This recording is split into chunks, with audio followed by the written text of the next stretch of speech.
Hi guys! For today's rest video, namasyal ulit kami sa BGC. At habang naglalakad kami sa BGC, nakita namin tong Pretty Bubble Boutique.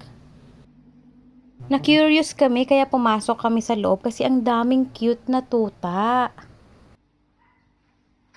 Di pala namin kasama si Chowie nung time na to guys kasi maulan. Sobrang ganda ng loob ng shop na to guys. Meron na silang grooming station, meron silang mga treat, may mga damit. Kompleto na sila.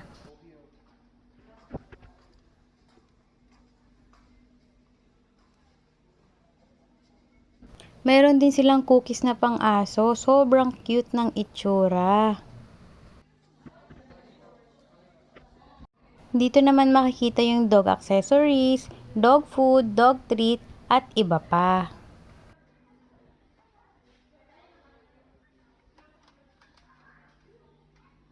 Sobrang cute ng mga accessories nila dito guys. Pati yung mga bowl nila. Tsaka ng mga damit. Sobrang cute talaga.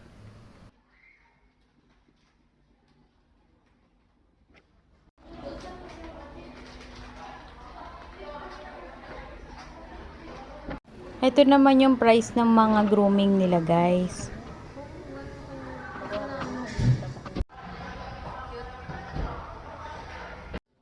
Ito na guys, papasok na kami sa loob kasi gusto namin makita yung mga tuta kasi sobrang cute talaga nila.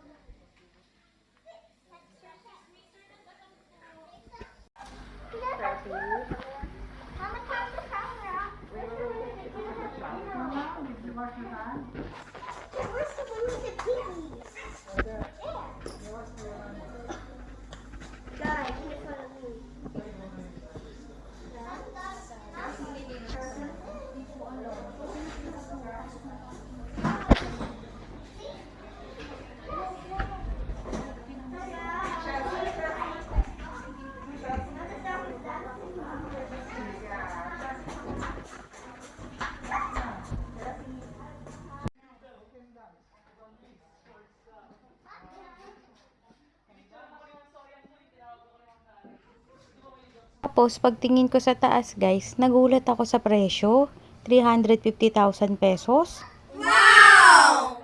Tinanong namin guys, yung sales lady kung bakit ganun kamahal yung presyo ng mga puppies dito. Ang sabi niya, imported daw kasi itong mga tuta. Tapos, kompleto na raw sila, may pet passport at microchip na rin daw. Pagkatapos namin sa mga puppies guys, pumunta naman kami sa Nike. Napansin namin mahaba yung pila, kaya na-curious kami kung ano bang meron sa loob. Pagtingin namin, meron pala silang shooting spot challenge. Ito yung mapapanalunan guys kapag ikaw yung pinakamaraming na-shoot sa loob ng 1 minuto. Kaya dali-dali ako nag-try guys. Kaya ayan, kung makikita nyo nag-shoot ako dyan. Kaso, naka 11 points lang ako.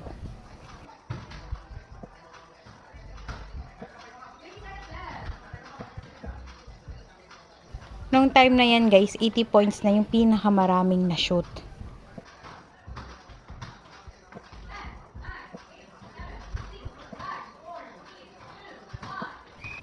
At syempre, hindi rin magpapahuli si boyfriend, kaya nag-try din siya.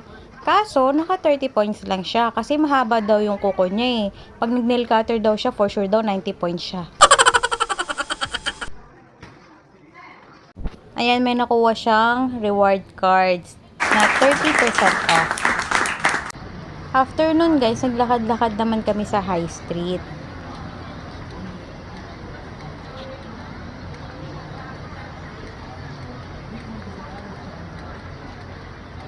Maganda pumunta dito guys pag weekend kasi may mga paganito silang pakulo, mga food bazaar, tapos may kumakanta doon banda sa gitna. Sobrang daming mabibili dito guys. Meron mga accessories, may mga gamit sa bahay, may mga gulay at fruits din. Tapos may mga pagkain din.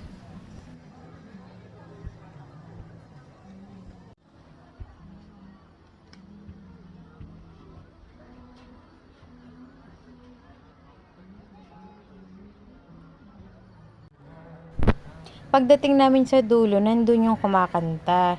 Pwede kayong tumambay doon habang kumakain, habang nakikinig ng music.